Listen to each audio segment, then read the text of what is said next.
আমিন জোরে বলার কোন হাদিস না বুখারীর মধ্যে আছে না মুসলিমের মধ্যে আছে? আমিন জোরে বলার কোন হাদিস না সহিহ কোন হাদিসের মধ্যে আছে? এটা প্রমাণ করে দেখান যে জোরে আমিন বলার কোন হাদিস সহিহর মধ্যে কি আছে? আহলে হাদিস যুবক রয়েছে যারা, ছোট ছোট বাচ্চাও যারা রয়েছে, তারাও ইনশাল্লাহ নামাজে সশব্দে জোরে আমিন বলার হাদিস পেশ করতে পারবে। হাদিসটি আমি আপনাদেরকে বলে দিই, সালাতের নামাজে জোরে সশব্দে আমিন বলার হাদিস। হাদিসটি আপনারা পাবেন বুলুগুল মারাম হাদিস নাম্বার 283। আবু হুরায়রা রাদিয়াল্লাহু তাআলা আনহু বলেন, কানা রাসূলুল্লাহ সাল্লাল্লাহু আলাইহি ওয়াসাল্লাম, রাসূল সাল্লাল্লাহু আলাইহি ওয়াসাল্লাম ইযা ফারাগা মিন কিরাআতি উম্মুল কুরআন, যখন উম্মুল কুরআন তথা সূরা ফাতিহা পাঠ সমাপ্ত করতেন, রফাগা সাওতাহু ওয়া ক্বালা আমিন, তখন তিনি তার কণ্ঠস্বর উঁচু করে জোরে সশব্দে আমিন বলতেন।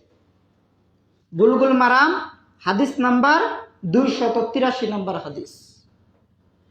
তো এখন এই হাদিস পাওয়ার পর আপনি দাবি করতে পারেন যে এখানে তো ইমামের আমিন বলা প্রমাণিত হলো, মুক্তাদিগণ যে জোরে আমিন বলবে এর দলিল কোথায়?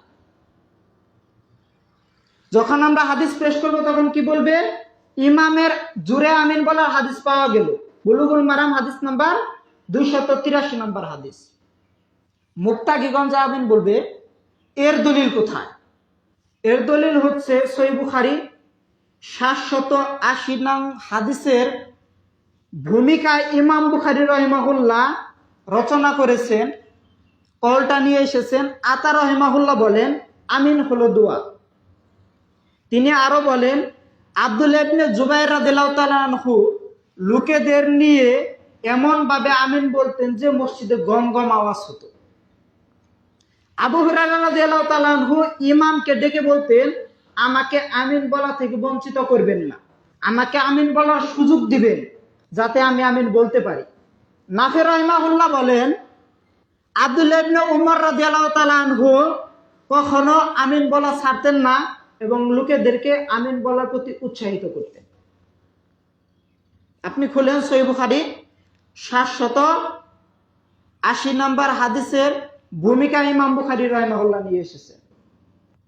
দুইটা হাদিস উল্লেখ করলাম, একটা হচ্ছে রাসূল সাল্লাল্লাহু আলাইহি ওয়াসাল্লাম থেকে প্রমাণ হয়ে গেল সালাতে নামাজে সশব্দে আমিন বলতে হবে, রাসূল সাল্লাল্লাহু আলাইহি ওয়াসাল্লাম বলেছেন, রাসূল সাল্লাল্লাহু আলাইহি ওয়াসাল্লামের সুন্নাত।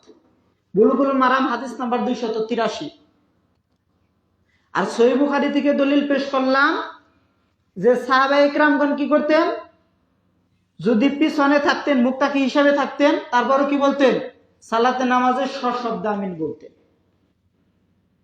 তো সালাতে নামাজে সশব্দে জোরে আমিন বলা হচ্ছে রাসূল সাল্লাল্লাহু আলাইহি ওয়াসাল্লাম থেকে প্রমাণিত একটি সুন্নাহ, যার প্রতি সাহাবায়ে কিরাম আমল করেছে।